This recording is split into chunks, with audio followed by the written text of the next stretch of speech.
Hello, we're on the way here. Week 6, week 5 to 6, and we've been sort of proceeding down a sort of split path at the moment, looking at two different aspects of the business. So I've been looking at getting the first thing up and running. Still little progress because I'm finding it hard to find businesses that would be open around the early hours.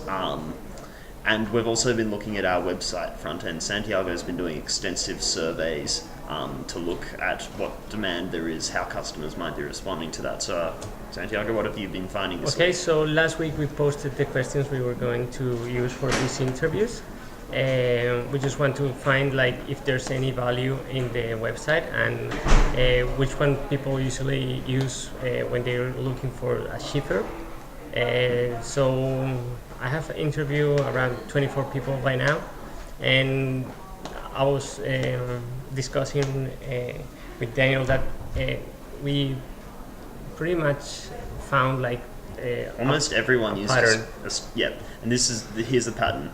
They use Australia Post. They don't think there's any other options. They think it's the cheapest. They think it's the cheapest, which it isn't. Yeah. I had a talk with Ken after the last lecture, and Couriers Please can do you a 10 kilo package door to door for $8, and that's something that's concerning to us because we might not be doing on the price. Most of them that they don't bother to comparing the different companies of shippers and prices. But if They there just was, go to Australian Post. But if there was Yeah. such a service that could compare them, and it was prominent, they would find it very useful. Exactly. Every single one of them have told me that is they think it's a great idea because they always want to find they always suppose that the Australian Post Office is the cheapest one, but if we provide a service where we can give them different options, they would definitely use it. And something we got, something Santiago got from doing the surveys in person was that people weren't always concerned about the cheapest. One thing that was very important was convenience. Yeah. So when you go to the post office, you might be waiting in line for an hour carrying a big box, and you also have to go out of your way to the post office, find parking and stuff. And if we could, our service might not just offer variance on price. We can say it's this far away for this much, and we can definitely compare. And that's something Santiago found, Yeah, very exactly. There was this guy that he told me, I don't care how much I have to pay. I'm only interested in that company is the closest one to my place because I have to carry a very big, very heavy package.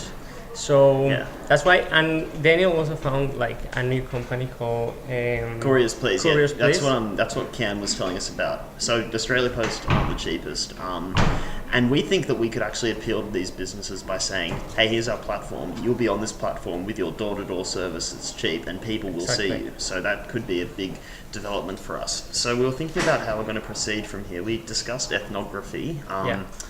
We were thinking we could do sort of a blind package drop at houses, say to people, we need this package delivered. Unfortunately, we think we'll just get the same results. People just go down to the local post office, and so we've Yeah. blown a lot of time and money and organisation for nothing. So right now we're going to focus on the appearance of the website. Yep.